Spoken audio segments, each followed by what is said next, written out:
2 പോർ വിമാനങ്ങൾ കൂടി ശ്രീനഗറിൽ വെടിവെച്ചിട്ടു എന്ന റിപ്പോർട്ട് വരുന്നു. 2 പാക് പോർ വിമാനങ്ങൾ കൂടി ശ്രീനഗറിൽ വെടിവെച്ചിട്ടു എന്ന റിപ്പോർട്ടുകൾ വരുന്നുണ്ട്.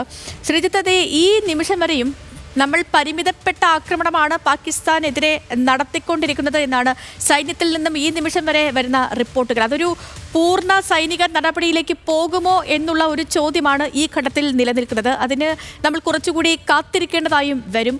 ഈ തുടക്കം മുതൽ തന്നെ നമ്മൾ പറയുന്നുണ്ട്, ഈ ഭീകര കേന്ദ്രങ്ങൾ മാത്രമാണ് ഓപ്പറേഷൻ സിന്ദൂറിന്റെ ഭാഗമായി ഈ രാജ്യം ആക്രമിച്ചത്. പാകിസ്ഥാൻ ഒരു സൈനിക നടപടിയിലേക്ക് മുതിർന്നാൽ മാത്രം നമ്മളും ഒരു സൈനിക നടപടിയിലേക്ക് മുതിരും എന്നായിരുന്നു പറഞ്ഞത്. അപ്പോൾ ഇപ്പോൾ പാകിസ്ഥാൻ ഒരു സൈനിക നടപടിയിലേക്ക് മുതിർന്നതായി പാകിസ്ഥാൻ്റെ ഒരു പ്രഖ്യാപനമൊക്കെ വന്നിട്ടുണ്ട്. പക്ഷേ ഇന്ത്യയുടെ ഭാഗത്ത് നിന്നും അത്തരത്തിലൊരു പ്രതികരണങ്ങളൊന്നും വന്നിട്ടില്ല. ഇപ്പോഴും തിരക്കിട്ട ചർച്ചകളും കൂടിയാലോചനകളും ഒക്കെ നടക്കുന്നതേ ഉള്ളൂ. പാകിസ്ഥാൻ ഇപ്പോൾ സുരക്ഷാ സമിതി യോഗം ചേരുന്നുണ്ട് എന്നുള്ളതാണ് വിവരം. ഇതൊക്കെ സ്ഥിരീകരണമുള്ളതാണോ അല്ലയോ എന്ന് അറിയില്ല ശ്രീജിത്ത്. കാരണം പാക് മാധ്യമങ്ങൾ തന്നെ ഈ പുറത്തുവിടുന്ന പല വാർത്തകളും വിശ്വസിക്കാൻ കൊള്ളാത്തതാണ്. വ്യാജ പ്രചാരകരായി മാറിക്കൊണ്ടിരിക്കുകയാണ് പാക് മാധ്യമങ്ങളടക്കം. അതുകൊണ്ട് ഇതൊക്കെ വിശ്വസിക്കാമോ ഇല്ലയോ എന്നൊന്നും അറിയില്ല. പക്ഷേ എങ്കിലും പാക് മാധ്യമങ്ങൾ പറയുന്ന അനുസരിച്ച് ഇപ്പോൾ അവിടെ സെക്യൂരിറ്റി കൗൺസിലിൻ്റെ യോഗമൊക്കെ ചേരുന്നുണ്ട്. ഇന്നലെ വരെ നമ്മൾ അറിഞ്ഞത് ഈ ഓപ്പറേഷൻ സിന്ദൂറിന് ശേഷം അവിടെ ഒരു പ്രധാനമന്ത്രിയില്ല, പ്രധാനമന്ത്രിയെ കാണാനില്ല, ഈ സൈനിക മേധാവിയെ കാണാനില്ല, ഇമ്രാൻഖാനെതിരെ അവിടെ വധശ്രമം നടക്കുന്നു തുടങ്ങിയ കുറേ വാർത്തകൾ പ്രചരിച്ചിരുന്നു. എന്നാൽ സൗദി മന്ത്രിയുമായി നടത്തിയ ചർച്ചയിൽ അവിടെ ഷഹബാസ് ഷെരീഫിനെ നമുക്ക് കാണാൻ കഴിഞ്ഞു. സൈനിക മേധാവി പങ്കെടുത്തു എന്നുള്ള റിപ്പോർട്ടുകൾ വരുന്നു. ഇപ്പോൾ എന്താണ് പാകിസ്ഥാനിൽ നടക്കുന്നത് ശ്രീജിത്ത്? നമുക്ക് ഈ നിലവിൽ ലഭിക്കുന്ന സ്ഥിരീകരിക്കപ്പെട്ട വിവരങ്ങളിൽ നിന്നും എന്ത് മനസ്സിലാക്കാം? ഇന്ത്യക്കെതിരെ ഔദ്യോഗികമായി ഒരു യുദ്ധപ്രഖ്യാപനം തന്നെ പാകിസ്ഥാൻ നടത്തിയിട്ടുണ്ട്. അത് ഏതാണ്ട് ആ രൂപത്തിൽ തന്നെ പോയിരിക്കുന്നു എന്നാണ് നമ്മൾ മനസ്സിലാക്കുന്നത്. ഇപ്പോൾ നടക്കുന്ന യോഗത്തിന് മുൻപ് തന്നെ ഈ യോഗം ഏതാണ്ട് സ്ഥിരീകരിച്ചാണ്. നമ്മുടെ മാധ്യമങ്ങൾ തന്നെയാണ് ഈ വാർത്തകൾ വ്യാജമാണോ അല്ലയോ എന്ന കാര്യത്തിൽ വലിയ പ്രശ്നമുണ്ടാക്കിയിട്ടുള്ളത്. അതുകൊണ്ട് നമ്മളും വളരെ ജാഗ്രതയിലാണ്. ഒരു വാർത്ത പോലും ഒരു വരി പോലും പറയുമ്പോൾ 1000 തവണ ആലോചിച്ചാണ് പറയുകയും അന്വേഷിക്കുകയും ചെയ്യുന്നത്. പല ആളുകളെയും ഇപ്പോൾ തന്നെ പല ആളുകളെയും ഒക്കെ വിളിച്ചു ചോദിച്ചും നമ്മളുടെ കാശ്മീർ അതിർത്തിയിലൊക്കെ നിൽക്കുന്ന ആളുകളുമായി, സൈനികരുമായി, അല്ലെങ്കിൽ നമ്മളുടെ ഇവിടെ കേരളവുമായി ബന്ധപ്പെട്ട് നിൽക്കുന്ന ആളുകളുമായിട്ട് തന്നെ പലതവണ സംസാരിച്ച ശേഷമാണ്, ഇന്നലെ രാത്രിയിലൊക്കെ പല രൂപത്തിൽ സംസാരിച്ച ശേഷമാണ് നമ്മൾ പോലും ഓരോ കാര്യവും പറയുന്നത്. ഒരു ആവേശത്തിൽ പറയാൻ ഞാനും തയ്യാറല്ല. പക്ഷേ ഈ കാര്യം ഏറെക്കുറെ സ്ഥിരീകരിച്ചാണ്. പാകിസ്ഥാൻ ഇന്ത്യയുമായി ഒരു ഔദ്യോഗികമായി തന്നെ ഒരു യുദ്ധപ്രഖ്യാപനത്തിലേക്ക് പാകിസ്ഥാൻ പോയിട്ടുണ്ട്. അതുകൊണ്ടായിരിക്കും ഒരുപക്ഷെ, ഞാൻ നേരത്തെ പറയാൻ വിട്ടുപോയൊരു കാര്യമാണ്, അതുകൊണ്ടായിരിക്കും ഒരുപക്ഷെ ഈ വാർത്താ സമ്മേളനം 10 മണിക്ക് നടക്കാൻ പോകുന്ന വാർത്താ സമ്മേളനം വളരെ നിർണായകമാകാൻ പോകുന്നത്. ഇന്ത്യയിൽ അതായത് വളരെ ക്ലിയറായിട്ട്, അല്ലെങ്കിൽ ഇന്ത്യയെ നേരിടാൻ ഞങ്ങൾ തയ്യാറാണ്, ഇന്ത്യയിൽ യുദ്ധം നടത്താൻ ഞങ്ങൾ തയ്യാറാണ്, ഇന്ത്യയുമായി നേർക്കുനേർ യുദ്ധം നടത്താൻ ഞങ്ങൾ തയ്യാറാണ് എന്ന രൂപത്തിലൊരു ഒരു പ്രഖ്യാപനം പാകിസ്ഥാൻ്റെ ഭാഗത്തു നിന്ന് ഉണ്ടായിട്ടുണ്ട്. ഇന്നലെ രാത്രിയാണ് ഉണ്ടായിട്ടുള്ളത്. അത് വളരെ ആവേശത്തിൽ പറയേണ്ട ഒരു കാര്യമായിട്ട് എനിക്ക് തോന്നുന്നില്ല. അതുകൊണ്ടാണ് ഞാനത് അങ്ങനെ ആ രൂപത്തിൽ റിപ്പോർട്ട് ചെയ്യാതെ പോകുന്നത്. അതിൻ്റെ തുടർച്ചയെന്നാണ് ഈ സൈനിക ഉദ്യോഗസ്ഥരുടെ വാർത്താ സമ്മേളനത്തിനപ്പുറത്തേക്ക് സൈന്യമല്ല വാർത്താ സമ്മേളനം നടത്തേണ്ടത്. ഉന്നത തലത്തിൽ മന്ത്രിമാർ തന്നെ വാർത്താ സമ്മേളനം നടത്തണമെന്ന് ഇന്ത്യയുടെ ഭാഗത്ത് നിന്ന് തീരുമാനം ഉണ്ടായതായിട്ടാണ് നമ്മൾ മനസ്സിലാക്കുന്നത്.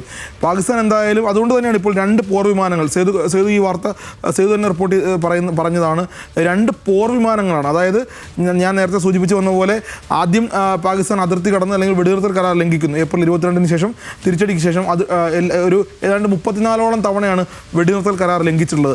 അതിനുശേഷം ഷെല്ലാക്രമണം, അത് കഴിഞ്ഞ 4 ദിവസമായി അതിർത്തിയിൽ മുഴുവൻ ഷെല്ലാക്രമണം നടത്തുന്നു. അത് പൂഞ്ചിലും രജൌരിയിലും അനന്ത്നാഗിലും കഴിയാൻ പറ്റാവുന്ന മേഖലയിലെല്ലാം നിയന്ത്രണരേഖ കടന്ന് എവിടെയെല്ലാം ഷെൽ ആക്രമണം നടത്താൻ കഴിയുമോ അതെല്ലാം പാകിസ്ഥാൻ ചെയ്യുന്നുണ്ട്. അതും പരാജയപ്പെടുന്നു. അല്ലെ അതിനെയും ഇന്ത്യ തന്ത്രപൂർവ്വം നേരിടുമ്പോൾ സ്വാഭാവികമായും പാകിസ്ഥാൻ്റെ ഭാഗത്തു നിന്നും ഡ്രോൺ ആക്രമണം ഉണ്ടാകുന്നു. ആ ഡ്രോണുകളെ ഉപയോഗിച്ച രീതി നമുക്കറിയാം. ഒരു യുദ്ധപ്രഖ്യാപനത്തിനൊക്കെ മുമ്പ് തന്നെ പോർ വിമാനങ്ങളുടെ അല്ലെങ്കിൽ യാത്രാ വിമാനങ്ങളുടെ മറവിൽ, പോർ വിമാനങ്ങളല്ല യാത്രാ വിമാനങ്ങളുടെ മറവിൽ ഡ്രോണുകളെ അയക്കുന്നു. അത് കഴിഞ്ഞ് അതും പരാജയപ്പെടുന്നു. അത് അവസാനിക്കുന്നില്ല, ഓരോന്നും പരാജയപ്പെടുമ്പോൾ വീണ്ടും അപ്പോഴും പാകിസ്ഥാൻ ഒരു യുദ്ധ രൂപത്തിലേക്ക് കാര്യങ്ങൾ നീക്കുന്നില്ല. പകരം അത് കഴിഞ്ഞ് പാകിസ്ഥാൻ നടത്തുന്നത് നമുക്കറിയാം മിസൈൽ ആക്രമണം. ആ മിസൈൽ ഫത്താഹ് 1 ഒക്കെ പാകിസ്ഥാൻ്റെ ഏറ്റവും അല്ലെങ്കിൽ ഒരു സുപ്രധാനമായ യുദ്ധത്തിൽ മാത്രം ഉപയോഗിക്കേണ്ട ഒരു മിസൈലാണ് ഫത്താഹ് 1. പാകിസ്ഥാൻ പാകിസ്ഥാനെ സംബന്ധിച്ച്. ആ ഫത്താഹ് 1 ഇന്ത്യ തകർക്കുന്നു, വെടിവെച്ചിടുന്നു, ഇന്ത്യ നശിപ്പിക്കുന്നു, നിർവീര്യമാക്കുന്നു. സ്വാഭാവികമായും പാകിസ്ഥാനെ സംബന്ധിച്ച് ഇത്രയുമൊക്കെ ചെയ്ത സ്ഥിതിക്ക് ഇനി അടുത്ത ഘട്ടമെന്ന് പറയുന്നത് യുദ്ധം തന്നെയാണ്. പെട്ടെന്ന് എന്തായാലും പിൻവാങ്ങുന്നില്ല. ഇന്നലെ അൽ ജസീറ റിപ്പോർട്ട് ചെയ്ത പ്രകാരം പാകിസ്ഥാൻ പിൻവാങ്ങാതെ പകരം ഒരു യുദ്ധപ്രഖ്യാപനത്തിലേക്കോ അല്ലെങ്കിൽ യുദ്ധസമാനമായ അന്തരീക്ഷത്തിലേക്ക് കൊണ്ടുപോവുകയാണ് ചെയ്യുന്നത്. 2 പോർ വിമാനങ്ങൾ ശ്രീനഗറിൽ ഇന്ത്യ വെടിവെച്ചിടുന്നു എന്ന് പറയുമ്പോൾ അതൊരു യുദ്ധസമാനമായ അന്തരീക്ഷമാണ്. പാകിസ്ഥാൻ ഔദ്യോഗികമായി പ്രഖ്യാപിച്ചില്ലെങ്കിൽ പോലും പോർ വിമാനങ്ങൾ ഇന്ത്യൻ അതിർത്തി കടന്ന് ശ്രീനഗർ എന്ന് പറയുന്നത് ഇന്ത്യയുടെ ഹൃദയഭൂമിയാണ്. അതിർത്തി മേഖല എന്ന് നമ്മളൊരിക്കലും ശ്രീനഗർ ഒരു അതിർത്തിയായിട്ട് കണ്ടിട്ടില്ല. ഇന്ത്യയുടെ ഹൃദയഭാഗമാണ് ശ്രീനഗർ എന്ന് പറയുന്നത്. ഇന്ത്യയുടെ തലച്ചോറാണ് ശ്രീനഗർ എന്ന് പറയുന്നത്. അവിടേക്ക് പോർ വിമാനങ്ങളെ അയക്കാൻ പാകിസ്ഥാൻ എടുക്കുന്ന തീരുമാനം അത് യുദ്ധസമാനമാണ്, യുദ്ധപ്രഖ്യാപനം തന്നെയാണ്. അതിനെ ഔദ്യോഗികമായി പാകിസ്ഥാൻ പറഞ്ഞില്ലെങ്കിൽ പോലും അതൊരു യുദ്ധപ്രഖ്യാപനം തന്നെയാണ്.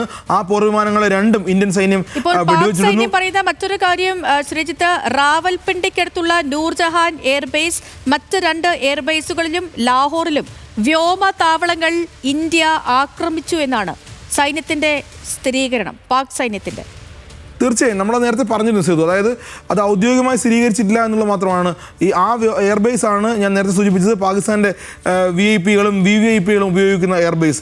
അവർ പാകിസ്ഥാനിൽ നിന്ന് പ്രധാനപ്പെട്ട കേന്ദ്രങ്ങളിലേക്ക് പറന്നുയരാനും പറന്നിറങ്ങാനും ആ എയർബേസാണ് ഉപയോഗിക്കുന്നത്. അതോടൊപ്പം തന്നെ എല്ലാ സൈനിക കേന്ദ്രങ്ങൾക്കും സൈനിക വിന്യാസങ്ങൾക്കും ഉപയോഗിക്കുന്ന എയർബേസാണ്.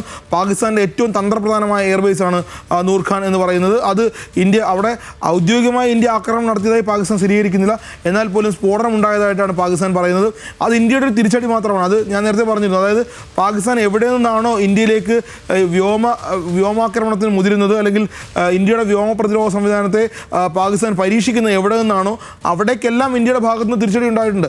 ആ തിരിച്ചടിയാണ് ഈ 4 എയർബേസുകളിൽ എയർ ക്യാമ്പുകളിൽ പാകിസ്ഥാൻ്റെ ഏറ്റവും സുപ്രധാനമായ എയർ ക്യാമ്പുകളിലേക്ക് സ്ഫോടനം ഉണ്ടാകുന്നത്. ആ സ്ഫോടനം പാകിസ്ഥാനെ സംബന്ധിച്ച് വലിയ തിരിച്ചടിയാണ്. അതുകൊണ്ടായിരിക്കാം ഈ തുടർച്ചയായി, അതായത് പാകിസ്ഥാൻ നടത്തിയ ഓരോ നമ്മൾ നേരത്തെ പറഞ്ഞു വന്ന പോലെ വെടിനിർത്തൽ കരാർ ലംഘനവും ഡ്രോൺ ആക്രമണവും ഷെല്ലാക്രമണവും അതിനുശേഷം മിസൈലും വരുന്നു.